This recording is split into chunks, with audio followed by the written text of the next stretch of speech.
안녕하세요. 마음속에 좀 아는 언니 진아 언니예요.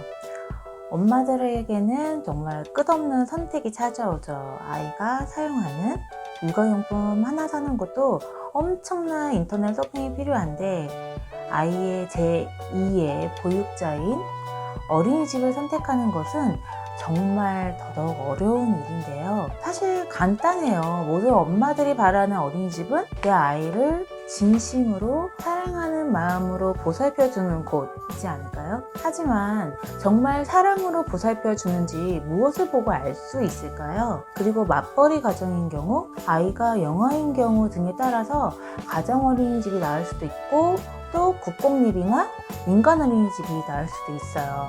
오늘은 진아 언니가 아이 둘을 어린이집에 보내면서 어린이집을 선택할 때 무엇을 확인해야 하는지 그 노하우를 알려드릴게요.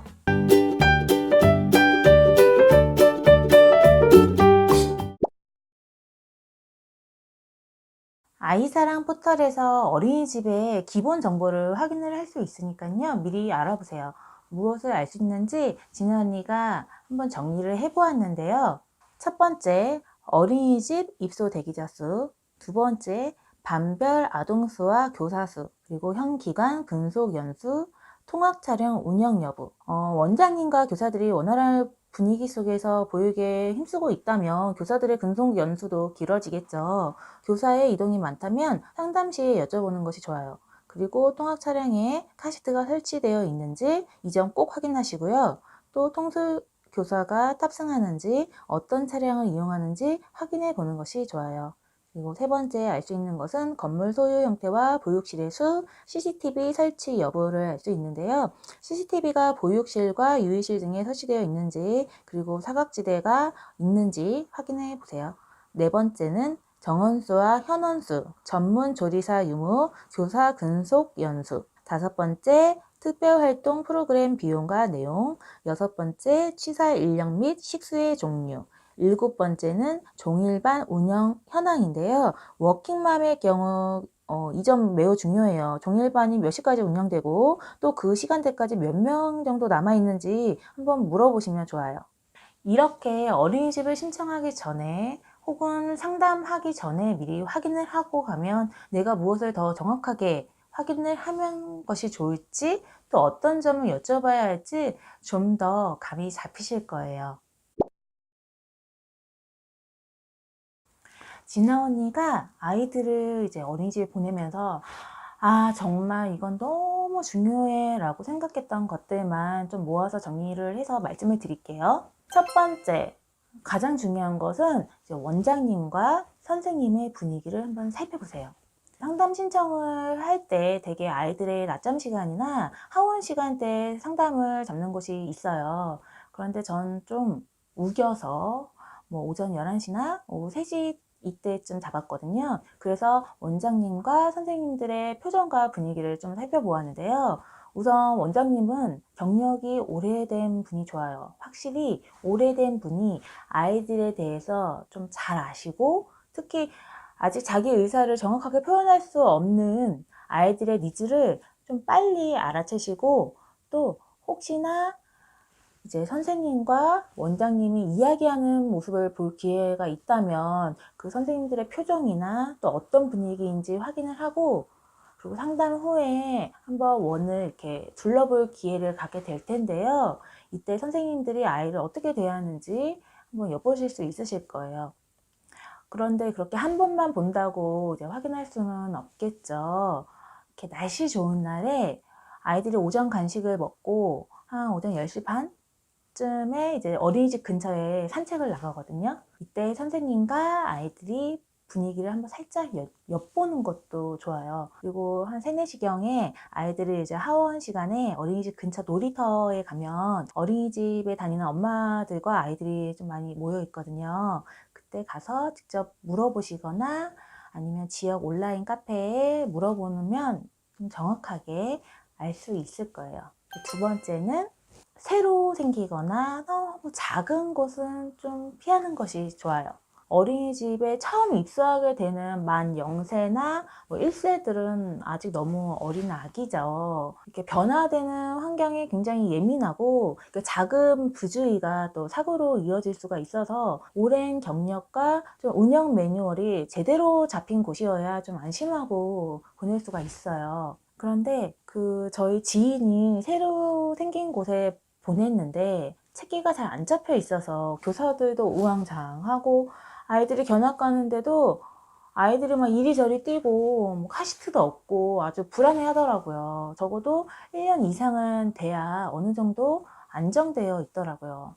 그리고 너무 작은 곳은 또 식단이 부실하기도 하고 운영도 매뉴얼대로 잘 안 지켜지는 경우도 있으니까요. 좀 작더라도 평가 인증된 곳을 선택하는 것이 좋아요. 세 번째, 이유 없이 빈자리가 많다면 한번 의심을 해보세요.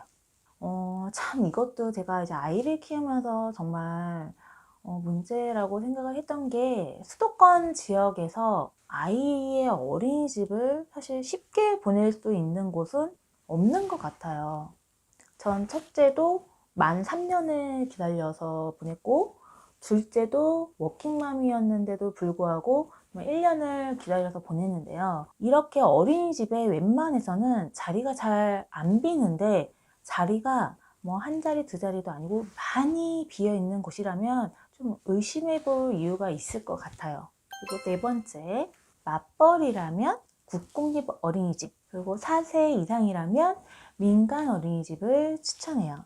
가정 어린이집을 이제 보내봤지만 대부분 4시나 5시에 이제 하원시키는 분위기이고 직장 다니시는 분들도 모두 6시쯤에는 모두 데려가시더라고요. 민간 어린이집도 보통 7시 전에 모두 하원하는 분위기인데 직장 어린이집이 아니고서 칼퇴를 해서 집 근처까지 오는데 7시 전까지 집 근처까지 오기가 굉장히 힘들지 않나요? 뭐 야근이나 회식은 꿈도 못 꾸죠. 하지만 국공립 어린이집은 저녁 늦게까지도 아이들을 돌봐주시고 밥도 주시고 또 그렇게 해주시기 때문에 맞벌이라면 저는 국공립 어린이집을 보내는 것이 가장 마음이 편하실 것 같아요. 그리고 이제 만 2세, 4살이죠. 4살 이상이라면 아무래도 특별활동이 다양한 민간 어린이집이 전 좋더라고요. 3세까지는 아무래도 보육이 좀 더 중점이 되어야 한다고 저는 생각을 하거든요. 근데 4살쯤 되면 아이들도 어느 정도 말귀를 잘 알아듣고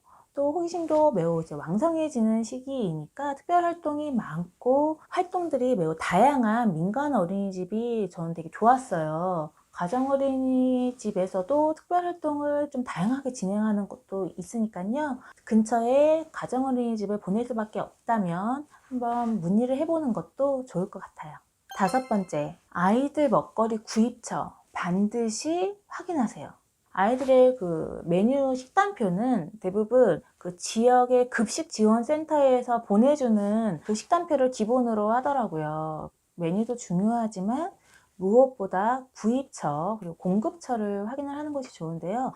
보통 이제 평판이 좋은 유기농 식자재 업체나 뭐 지역 농협, 뭐 큰 마트에서 보통 구입을 많이 하세요. 아이들이 조금 먹는다고 아이들 먹거리에 신경 안 쓰고 아무 데서나 구입하시는 분들 정말 하나만 봐도 열을 알 수가 있습니다. 중요한 먹거리를 그렇게 하시는데 어린이집의 냉난방이나 공기청정기와 같은 생활 환경까지 정말 신경 쓰지 않으시더라고요. 그리고 미세먼지 많은 날 아이들 놀게 한다고 밖으로 내보내시는 분들 의외로 많으시고 견학 가는데 카시트 얼음 벨트 채우는 것도 있어요. 그렇게 얼음 벨트 채워놓고서 카시트 했다고 말씀하시는 분들도 꽤 있으시더라고요. 무엇보다 아이의 안전과 건강을 우선으로 생각을 하고 지켜줄 수 있는 곳을 선택하세요. 그리고 여섯 번째, 가까운 거리면 아이도 엄마도 편해요.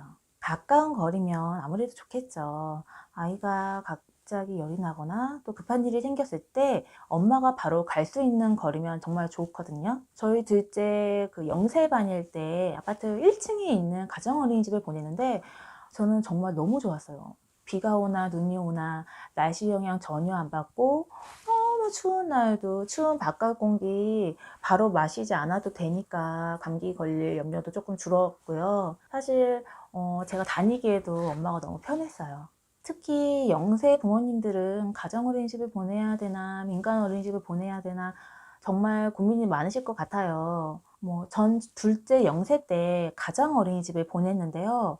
전 너무 잘한 것 같아요. 가정어린이집은 대부분 각 나이대별로 반이 한 개씩이기 때문에 영세반은 보통 3명이 정원이에요. 그리고 아무래도 민간보다는 아이들 수가 좀 적기 때문에 좀 북적거리는 것도 좀 덜하고 그만큼 전염병이 노출될 확률도 좀 낮아지겠죠. 담임이 계시고 원장님께서도 도와주시기 때문에 아이들을 좀 많이 더 안아주시고 아이들 응가도 하나하나 물로 다 닦아주시고 정말 위생도 철저히 해주셔서 아이가 많이 아프지 않게 신경 많이 써주셨어요.